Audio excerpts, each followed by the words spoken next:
Olá, YouTube! Bom dia, boa tarde, boa noite, bem-vindos ao canal do AuLisba, eu sou o Lisba.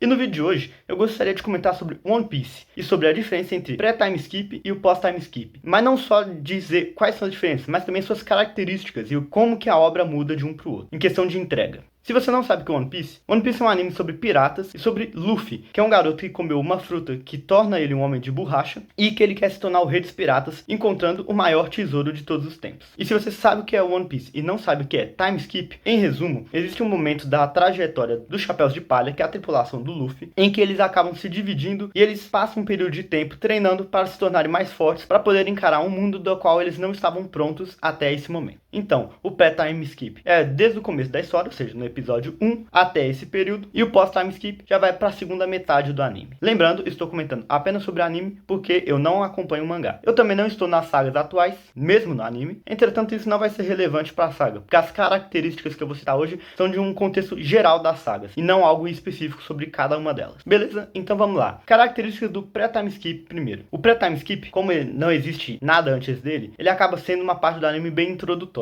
Então, nela é onde o bando dos Chapéus de Palha, que é novamente tripulação do Luffy, começa a se formar e onde seus personagens são apresentados. Então, uma das principais características do pré-time skip é o seu desenvolvimento de personagens e a apresentação dos mesmos. Essa acaba sendo uma parte do anime que ela se dedica muito em trabalhar esses personagens, seu passado, o que os motiva, quais são as temáticas que eles vão trazer para o anime e que eles vão trazer saga a saga. Afinal de contas, sempre que eles vão para uma ilha nova, eles se deparam com problemas. E o que torna a relação do bando com a ilha importante e pessoal é como os problemas da ilha se relacionam com as temáticas que os Chapéus de Palha trazem. Por exemplo, existe um membro da tripulação, que é o cozinheiro, e que ele não gosta de ver as pessoas passando fome. Então, se eles chegam numa ilha em que muitas pessoas estão famintas por causa de algum grupo que tirou delas os alimentos, esse personagem cozinheiro irá se relacionar diretamente com a ilha, porque ele irá querer lutar contra isso. E por aí vai, cada um dos personagens vai ter suas próprias tramas. E a apresentação aqui não envolve apenas os personagens principais, que são os Chapéus de Palha, mas alguns personagens do mundo em geral também. Então, muitas figuras importantes, como por exemplo, a Marinha, que é o grupo responsável por caçar os piratas, o governo mundial, que é o órgão governamental, que inclusive decide as ações da marinha, e outros piratas, sejam eles inimigos, aliados, ou então que não tem uma relação direta de inimizade ou amizade com os Chapéus de Palha, são apenas outros piratas com seus próprios objetivos, também vão ser apresentados e trabalhados aqui.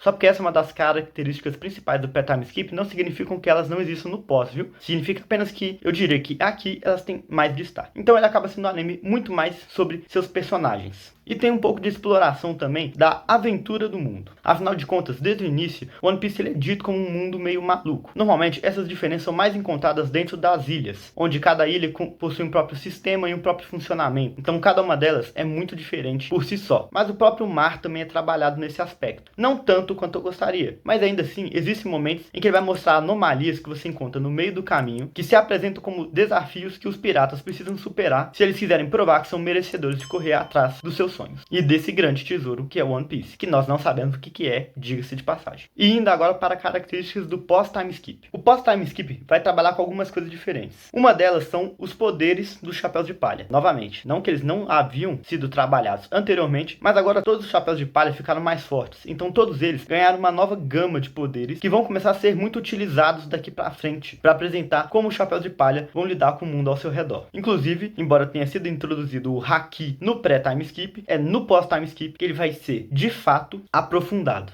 Outra característica que é muito importante, que vai começar a ser trabalhada, principalmente no pós-time skip, são um foco maior nos dramas dentro de cada ilha. Porque as ilhas anteriores, elas tinham seus dramas, mas era mais importante como esse drama relacionava com os Chapéus de Palha do que sobre a ilha em si. Só que agora, os próprios personagens dentro das ilhas começam a ter uma agência maior, e a sua importância começa a ser mais relevante, inclusive com alguns personagens que não são do bando do Chapéu de Palha, mas acabam se aliando a eles, sendo tragos de novo ilha após ilha. E aí, os Chapéus de Palha, já tendo sido mais apresentados, agora são mais um plano de fundo ou uma forma de resolver um problema que a ilha vai trabalhar, que inclusive bate com outra característica do pós-time skip, que é a sua história barra roteiro ou trama. Isso porque o pós-time skip ele começa a pegar várias coisas que foram apresentadas tanto dentro do próprio pós-time skip quanto anteriormente, e agora ele vai começar a conectar tudo para ir fechando essa história, eliminando as pontas soltas e mostrando como todos os personagens que já foram entregues até então influenciarão o final dessa história e entregando respostas para para mistérios sobre como esse mundo funciona e o que aconteceu anteriormente. E anteriormente eu me refiro a antes da história dos Chapéus de Palha em si, incluindo a história do mundo, já que ele mesmo tem uma coisa chamada o século perdido, que é o momento da história em que ninguém sabe o que aconteceu. Ele foi meio que apagado. Então eu diria que se você quer assistir One Piece, essas são as características principais dele, e isso pode até influenciar como você assiste eles, visto que, por exemplo, pro pós-time skip, você pode acabar assistindo sem necessariamente entender tudo que aconteceu antes, porque dentro da própria ilha, se você pegar o início do arco daquela ilha em específico, ela já vai te dar o contexto do que está acontecendo, e até mesmo flashbacks explicando o que aconteceu anteriormente. Então, mesmo que seja recomendado que você de fato assista pelo início, não é impossível você entender o que está acontecendo até aqui. Entretanto, boa parte das mecânicas do mundo são explicadas no pré-time skip, então ele vai te dar uma visão melhor sobre tanto o mundo como também a fórmula de One Piece, que funciona mais ou menos em que os Chapéus de Palhas chegam numa ilha, se deparam com algum conflito dentro da ilha, que normalmente está relacionado com o rei ou governante daquela ilha, que acaba sendo alguém que quer usar aquilo a seu favor, ao invés de governar pelo povo, e como a ilha em si gostaria de selecionar outro candidato